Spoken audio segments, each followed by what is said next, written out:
கோகுலத்தில் கண்ணன் பலராமுடன் விளையாடிக் கொண்டிருந்தான். அப்போது தெருவில் பழம் பழம் என ஒரு பெண் கூவிச் செல்வது காதில் விழுந்தது. கண்ணனுக்கும் பழம் வாங்க ஆசை. ஆனால் கையில் காசு இல்லை. பக்கத்து வீட்டு திண்ணையில் குவித்து வைத்திருந்த தானியத்தை தனது இரு குட்டி கைகளிலும் அள்ளிக்கொண்டு ஓடினான். ஓடும்போது தானியம் தெருவில் சிந்தியது. இருந்தாலும் கையில் இருப்பதை பழம் இருக்கும் பெண்ணிடம் கொடுத்துவிட்டு இதற்கு பதிலாக பழம் கொடு என்று கேட்டான். கண்ணனின் வசீகர முகத்தை கண்ட அந்த பெண் தன்னையே மறந்து போனாள். கிருஷ்ணா, உனக்கு வேண்டியதை தாராளமாக எடுத்துக்கோ என்று கூடையை கீழே இறக்கி வைத்தாள். கண்ணனும் இரு கைகளால் பழங்களை அள்ளிக்கொண்டு மார்போடு அணைத்து கொண்டு புறப்பட்டான். அப்போது கூடையை கண்ட அவளால் தனது கண்களையே நம்ப முடியவில்லை. கண்ணன் கொடுத்த தானிய மணிகள் அவ்வளவும் நவரத்ன மணிகளாக மாறி கிடந்தன. அன்புடன் கொடுத்த கொஞ்சம் பழத்திற்கு ஈடாக 1000 மடங்கு லாபம் கிடைத்தது எண்ணி அவள் மகிழ்ந்தாள்.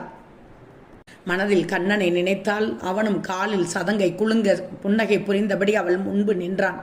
சின்ன கண்ணனை கண்டதும் இரு கைகளை குவித்து அவள் வணங்கினாள். இந்த சம்பவம் மூலம் பழமோ பூவோ எதை கொடுத்தாலும் அதை அன்போடு கொடுத்தால் அருள் தருவேன் என்று கீதையில் கொடுத்த வாக்கினை கண்ணன் மெய்ப்பித்து காட்டியிருக்கிறான். கிருஷ்ண ஜெயந்தி அன்று மிகுந்த பக்தியோடு உங்கள் காணிக்கையை அவனுக்கு கொடுங்கள். உங்கள் இல்லத்திற்குள் அவனது பாத கொலுசுகள் ஓசை எழுப்பதை உணர்வீர்கள். காஷு என்னும் ஆதரவற்ற சிறுவன் ஒருவன் இருந்தான். 3 நாட்களாக பட்டினியில் வாடினான். பசி பொறுக்க முடியாமல் ஆற்றில் மூழ்கி உயிரை மாய்த்து கொள்ள முடிவெடுத்தான். அப்போது அவர் முன்பு நாரதர் தோன்றி ஒரு அட்சய பத்திரத்தை கொடுத்து, நீ விரும்பும் போதெல்லாம் இதிலிருந்து அறுசுவ உணவு கிடைக்கும் என்றார். அவனும் தேவையான போதெல்லாம் தான் விரும்பியதை சாப்பிட்டான். இந்த நிலையில் ஒரு நாள் காசுவுக்கு பேராசை ஏற்பட்டது. ஆற்றில் மூழ்குவது போல நடித்து நாரதர் மூலம் பெரும் பணக்காரனாக மாற நினைத்தான். ஆனால் நாரதர் அவனுக்கு காட்சி தரவில்லை. அதோடு மட்டுமின்றி அவன் வைத்திருந்த அட்சய பாத்திரத்தையும் காணவில்லை. இதனால் வருந்திய அவன் துன்பம் தீர கிருஷ்ணரை நினைத்து தியானத்தில் ஆழ்ந்தான்.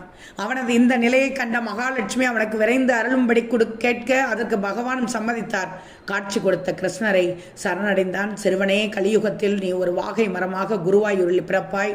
அப்போது எனக்கு தினமும் அபிஷேகம் முடிந்ததும் வாகை மரத்தூளை தேய்த்து என்னை தூய்மைப்படுத்து.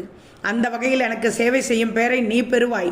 இந்த வாகை சார்த்துபடி மூலம் பக்தர்களின் சரும நோய்கள் தீரும் என்று ஆசியளித்து மறைந்தார். குருவாயூரப்பனுக்கு வாகை சாத்து வழக்கம் இன்றும் தொடர்கிறது.